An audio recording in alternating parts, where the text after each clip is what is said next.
Well, this is definitely a bittersweet time, I think, for all of us. I'm just really excited we figured out a way to get the win so they could finish out here in style. Especially Kendall and Micah, this is a pretty emotional time for me because when I first got this job, and we were pretty low as a program. And I remember the first time talking to Micah on the phone, and she didn't know me, because Coach Cowles and them had signed her. And then getting Kendall here and just watching what they've done and how they've elevated this program. When you say 100, they've been involved in 124 wins. It's a lot of wins. And so just really proud that we could finish out this way. And I'm just humbled and honored as a coach to have an opportunity to be able to coach young ladies like that. Talk about the senior festivities. Was that Ema's father? Was he? No, it was her pastor. It was her pastor.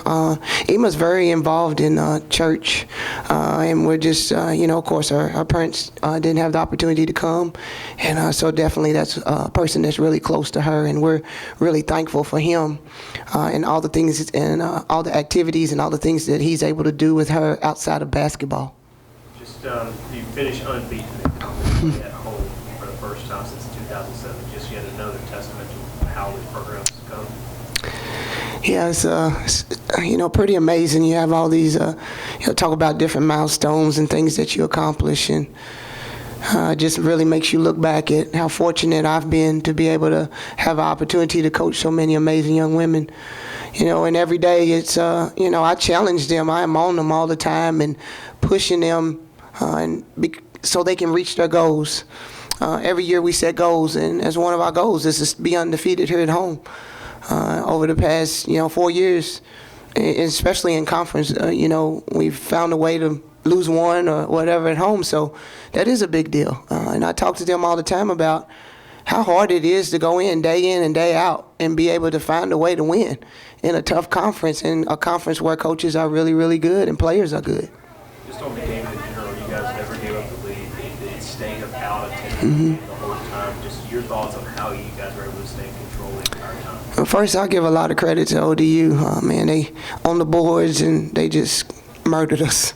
And we just kept, I just kept focusing in the timeouts about we had to rebound as a whole and as a group. I think we did that coming out toward the beginning of the fourth quarter, and start really trying to focus on that. And we talked about playing 2 last 5-minute games. And I was just proud of how we kept trying to battle. And, just to, like you said, we would score a basket, they'd come back and they'd score a basket, but you never got to the point where our team ever gave up that lead where it got down to 1 or 2. And so I was just really proud of them. Micah had for her last night to come out and shoot like she did. Yeah. I like to watch her perform like that. Pretty awesome. Micah Jones is playing really, really well right now for this team, and it says a lot about her and how she's put this team on her back. And, Kendall Noble goes in the locker room and has 0 points. And I pulled her to the side. I think she was getting a little frustrated. Her shot was short, and I said, this will be your last time that they'll get a chance to see you here. You just got to relax and do what you do. And it was good they came out in man, because Kendall's pretty good off the dribble. And she's very good at kind of luring you to sleep and finding a way to get to the basket. And myself and the staff knew we just had to get her going. And just proud of her for always being coachable. I got a great group that, they buy into everything we're doing. We don't play perfect all the time, but they find a way to get things done, and that's why I love coaching them.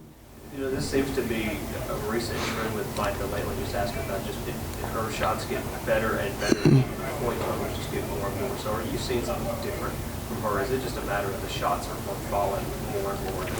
I think it's kind of that confidence has continued to keep getting, climbing and getting better and better.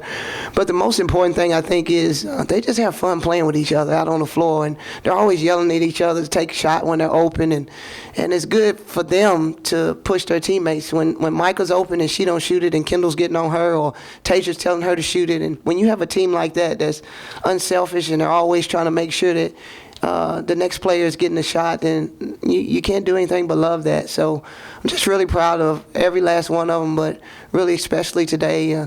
Really sad that Ema didn't get to play. But again, she shoot around, hurt her knee, and wasn't feeling well, so didn't want to take a chance. And we'll get her tested out with the doctors again. And but she's meant so much to this program, especially this year, and everything that she's done.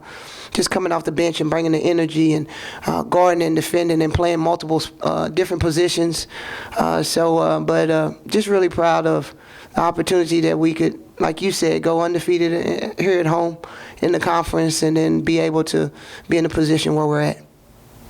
Coach, how special is it to have two players in Micah and Kendall who aren't just close on the court but off the court as well? How special is it to have them as best friends for you? It's awesome to see them, you know, because they're around each other and stuff all the time, and they just have amazing personalities, and everybody on the team, they love them and they follow them, and you know, they're not I give Micah a ton of credit because I've challenged her this year to be more vocal. That's just not Kendall Noble's nature. She's more, I'm a lead by example, but both of them have stepped up in a lot of different ways, and I think they go back to the apartment and probably talk about me getting on them and challenging them all the time. But they're just a great families. Can't say enough about, Kendall Noble's family, Micah's family, and how they have allowed me to coach their daughters and put them in the best position that they possibly can be. So it's pretty awesome to know that they've been able to experience this ride together and on the court and off the court, have that fun. I know that there's still a few more weeks of the season left. What's one thing that, following the season that you'll miss about Mike and Kendall specifically? I think the most important thing is just who they are as individuals. Every player is different. But we just all have that, individually we have special bonds.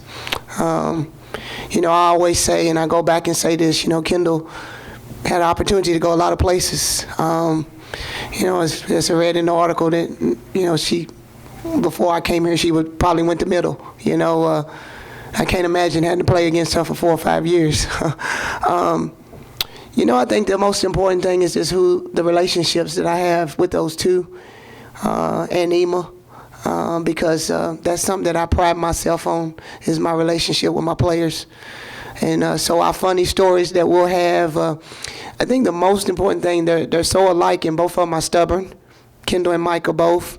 And then you have to find your way to kind of get them to understand where you're coming from and meet them halfway. And I'm really proud of how they've allowed me to challenge them and push them on the court and off the court. I don't have to worry about nothing. They're great students, great individuals, and amazing families. So I'm blessed as a coach. Anything else for Coach? Thank you.